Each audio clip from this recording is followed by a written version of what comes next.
This is 3:11 a.m. in the morning, very late at night, and the call is of a loud party, numerous people attending, and a female who was reported to be unconscious at this particular address. When the corporal arrives with other District 2 officers, they approach the house in a very sound and tactical manner. I remember seeing a lot of people were running.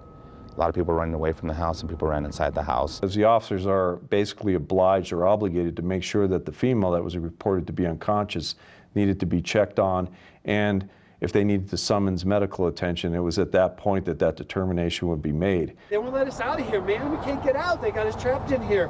Okay. They won't let us out. 125, Adam, hold the air. I was the first one to kick the door. I was the first one in. Ready? It's inside. These are very small dwellings. Corporal Salas immediately sees a young man, and as we're trained to do, he scans his waistband, his pockets, and sees a handgun sticking out of his left front pant pocket. And I saw his hands before I saw the handgun.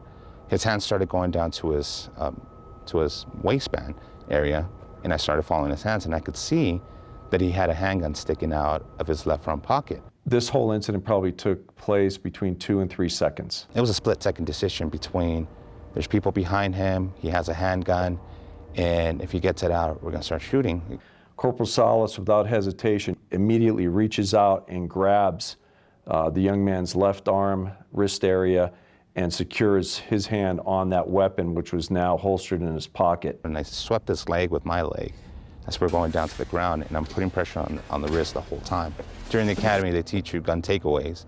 One of them is secure the weapon, push it towards him, and follow him down the ground. You try pulling it out, he's gonna pull it out, makes it easier for him to pull it out.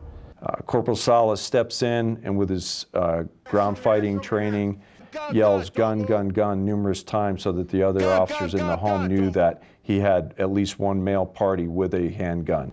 Secure the handgun, and then we put him into handcuffs. This is clearly an example of a highly trained and skilled Denver police corporal who was faced with the absolute belief that a young man only feet away from him who was armed with a loaded 9mm handgun was going to pull that handgun out and possibly shoot him or the other officers in the home.